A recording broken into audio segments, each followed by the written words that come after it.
Approchons-nous donc avec assurance du trône de la grâce afin d'obtenir miséricorde et de trouver grâce pour être secourus dans nos besoins. Hébreux 4,16. Voyons au chapitre 4 de la lettre aux Hébreux qu'à cause de son grand salut, nous pouvons invoquer le Seigneur.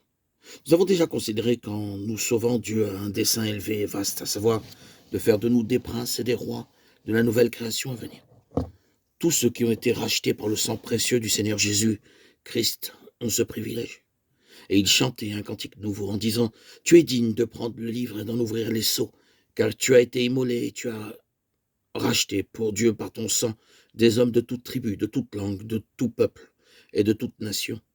Tu as fait d'eux un royaume et des sacrificateurs pour notre Dieu, et ils régneront sur la terre. » Apocalypse 5, 9, 10.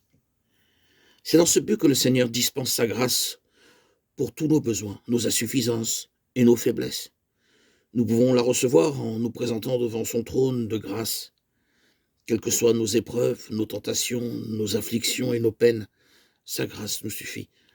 Notre besoin peut être semblable à une haute montagne. Cependant, le Seigneur Jésus-Christ lui-même nous invite à nous approcher avec hardiesse devant son trône de grâce par la foi.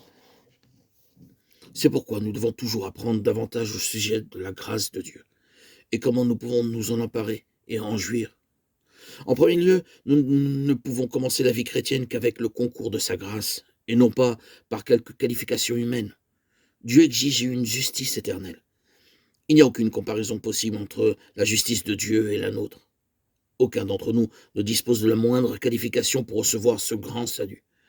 Ce n'est que par la grâce de Dieu et par notre foi dans l'efficacité du sang précieux du Seigneur Jésus-Christ que nous pouvons entrer en possession de ce salut et témoigner de la gloire et de la grâce de Dieu. Nous, qui étions morts par nos offenses, nous a rendus à la vie avec Christ. C'est par grâce que vous êtes sauvés.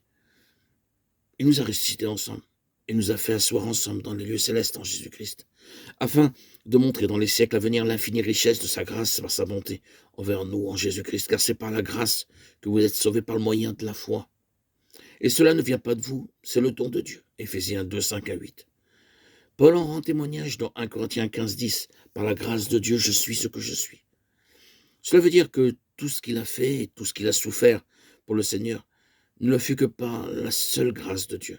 En tant que serviteur de Dieu, il passa par beaucoup d'afflictions. Dans le but de l'instruire, dans la plus pleine signification de sa grâce, le Seigneur a permis qu'il eût une écharpe douloureuse dans la chair, au sujet de laquelle il demande à 3 reprises au Seigneur de la lui enlever. Nous ne connaissons pas la nature de cette écharpe, mais elle est très pénible. La réponse de Dieu fut celle-ci: « Ma grâce te suffit. » Plus tard, il rend le témoignage suivant. « C'est pourquoi je me plais dans les faiblesses, dans les outrages, dans les calamités, dans les persécutions, dans les détresses pour Christ, car quand je suis faible, c'est alors que je suis fort. » Nous voyons ainsi que toutes nos peines sont permises par Dieu pour nous enseigner la signification de sa grâce et pour nous permettre d'en jouir.